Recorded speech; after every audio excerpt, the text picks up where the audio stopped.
ഫഹദ് ഫാസിലിന്റെ തുറന്നു പറച്ചിലൂടെയാണ് മലയാളി ADHD അഥവാ hyper activity disorder എന്ന അസുഖത്തെക്കുറിച്ച് കൂടുതൽ അറിഞ്ഞത്. ഇപ്പോൾ ബോളിവുഡ് താരം ആലിയ ഭട്ടും തനിക്ക് ADHD ഉണ്ടെന്ന സത്യം വെളിപ്പെടുത്തി രംഗത്തെത്തിയിരിക്കുകയാണ്.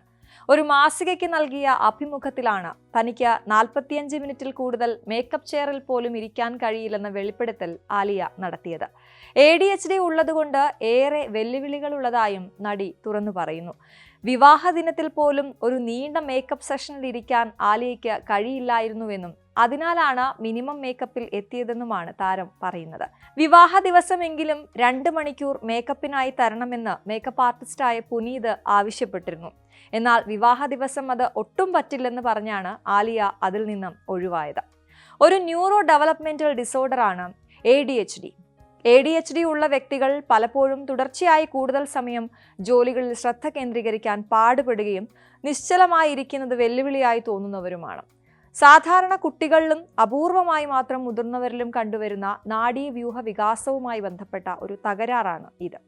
അശ്രദ്ധ, എടുത്തുചാട്ടം, ഒരു കാര്യത്തിലും ശ്രദ്ധ കേന്ദ്രീകരിക്കാനാകാതിരിക്കുക, ഹൈപ്പർ ആക്ടിവിറ്റി എന്നിവ ചേർന്നുള്ള പെരുമാറ്റമാണ് ഈ അസുഖമുള്ളവരിൽ കാണുക. രോഗലക്ഷണങ്ങൾ പ്രായത്തിനനുസരിച്ച് മാറിയേക്കാം.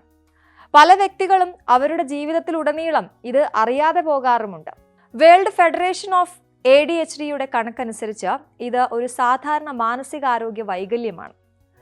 ഇത് ഏകദേശം 6% കുട്ടികളെയും 2.5% മുതിർന്നവരെയും ബാധിക്കുന്നുണ്ട്.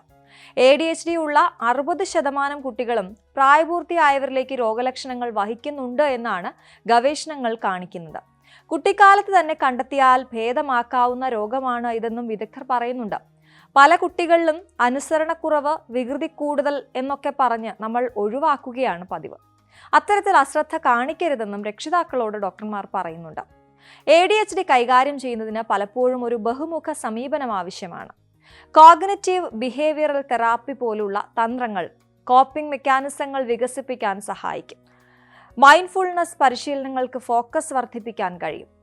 കൂടാതെ ഘടനാപരമായ ദിനചര്യകൾ സൃഷ്ടിക്കുന്നത് ഓർഗനൈസേഷൻ മെച്ചപ്പെടുത്തും. പ്രൊഫഷണൽ ഗൈഡൻസും പിയർ ഗ്രൂപ്പുകളും ഉൾപ്പെടെയുള്ള പിന്തുണാ ശൃംഖലകളും ADHD ഡിസോർഡറിനെ നേരിടുന്നതിൽ സുപ്രധാന പങ്ക് വഹിക്കുന്നുണ്ട്. ആലിയയെയും ഫഹദ് ഫാസിലിനെയും പോലുള്ള സെലിബ്രിറ്റികൾ ഈ രോഗമുണ്ട് എന്ന് വെളിപ്പെടുത്തിയതോടെയാണ് കൂടുതൽ ആളുകൾ ഇതിലേക്ക് ശ്രദ്ധ കൊടുക്കുന്നത്. കുഞ്ഞുങ്ങളിലെ രോഗം എങ്ങനെ കൈകാര്യം ചെയ്യണമെന്നതും ഏറെ പ്രധാനപ്പെട്ട കാര്യമാണ്. വേൾഡ് ഫെഡറേഷൻ ഓഫ് ADHDയുടെ കണക്കനുസരിച്ച് ADHD ഒരു സാധാരണ മാനസികാരോഗ്യ വൈകല്യമാണ്.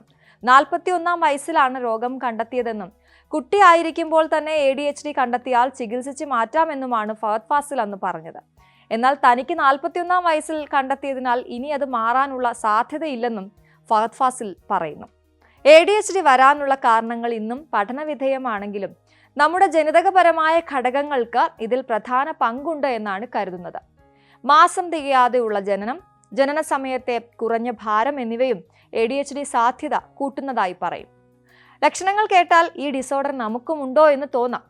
വളരെ വേഗം അസ്വസ്ഥനാകുക, ഒരു കാര്യത്തിലും ശ്രദ്ധ കേന്ദ്രീകരിക്കാൻ കഴിയാതിരിക്കുക, പുതിയ കാര്യങ്ങൾ പഠിക്കുന്നതിനോ ചെയ്തുകൊണ്ടിരിക്കുന്ന കാര്യങ്ങൾ പൂർത്തിയാക്കുന്നതിനോ കഴിയാതെ വരിക, ഒന്നിലധികം കാര്യങ്ങൾ അടങ്ങിയ നിർദ്ദേശങ്ങൾ ചെയ്തു തീർക്കാൻ ബുദ്ധിമുട്ടുണ്ടാകുക, വളരെ പെട്ടെന്ന് ബോറടിക്കുക, മറ്റുള്ളവർ പറയുന്ന കാര്യങ്ങൾ ശ്രദ്ധിച്ച് കേൾക്കാൻ കഴിയാതെ വരുന്ന അവസ്ഥ, ഇങ്ങനെ നീളുന്നു. ഒരു കാര്യത്തിനും ക്ഷമയില്ലാത്ത അവസ്ഥ, വരും വരായികളെക്കുറിച്ച് ചിന്തിക്കാതെ എടുത്തു ചാടുന്ന സ്വഭാവം, വിട്ടുവീഴ്ച മനോഭാവം കുറവ് വരിക, ആഗ്രഹിച്ച കാര്യങ്ങൾ ഉടൻ നേടിയെടുക്കണം എന്ന നിർബന്ധമുണ്ടാവുക, മറ്റുള്ളവരുടെ സംസാരമോ പ്രവൃത്തിയോ തടസ്സപ്പെടുത്തുക, ഇതെല്ലാം ഈ ഡിസോർഡറിന്റെ ലക്ഷണങ്ങളാണ്. കുട്ടികളിൽ ഇത് തിരിച്ചറിയാതെ പോകുന്നതിന് കാരണം ഹൈപ്പർ ആക്ടിവിറ്റി സാധാരണമാണ് എന്നതുകൊണ്ടാണ്. അടങ്ങിയിരിക്കാത്ത പ്രകൃതം, ഞെരിവിരി കൊള്ളുക, നിർത്താതെയുള്ള സംസാരം, ഇതെല്ലാം ഈ ഡിസോർഡറിന്റെ ഭാഗമായി ഉണ്ടാകാം.